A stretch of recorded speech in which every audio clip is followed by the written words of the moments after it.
It's easy to do this when you're talking to people. But when you're looking at yourself face to face, it's like you're dealing with your traumas and things. But,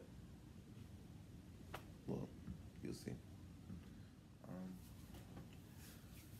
hey, everybody. And if you know what up, though, my name is Richard. I am a resident of the city of Detroit, born and raised in the city of Detroit. And I am an engineer. I help residents in the city of Detroit receive water and wastewater services to and from their homes every day. Um, I also do mental health advocacy work by ways of Black Mental Wellness as an ambassador, and also in my spare time, I co-host and produce a podcast called Mental Matters Podcast, established to redefine man up properly for the culture, which is why I'm here.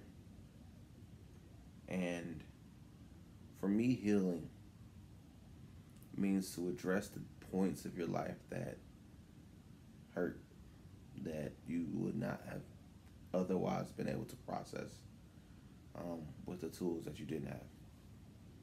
Be like a spinning, like a hamster on a spinning wheel, if you will.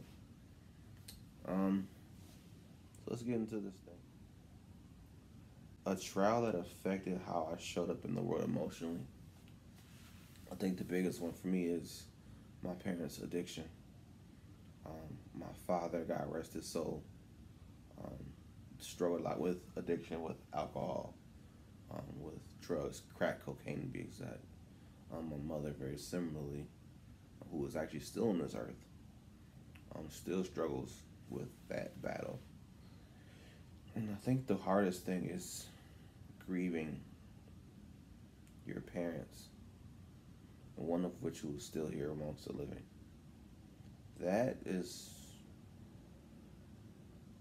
stuff. It really is. Um, but it's all about how you maintain and deal with it.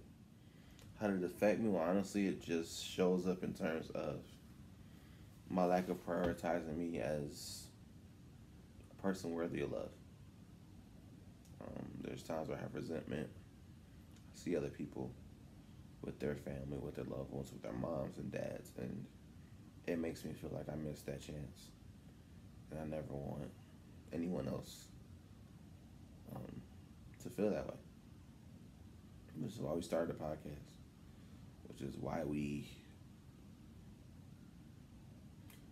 I help contribute to the culture. When did I know it was time to make a change? Um, for me, hmm, when did I know it was time to make a change? In 2020, when I didn't have any more space left, I didn't have any more storage left.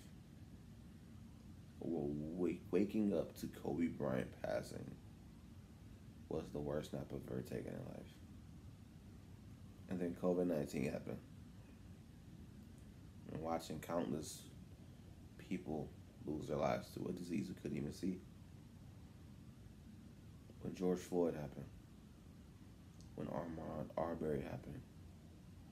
When Breonna Taylor happened. That is when, for me, I realized it was time to make a change.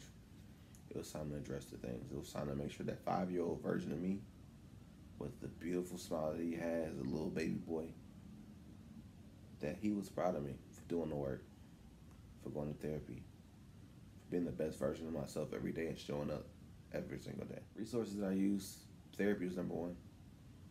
I reached out to one of my best friends and one of my brothers, and he immediately sent me his therapist.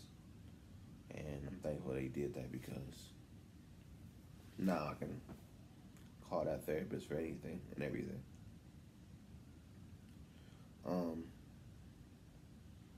I do peer-to-peer, check-ins on my ecosystem, my close friends that I can really talk with, kick it with, and get to the bottom of things.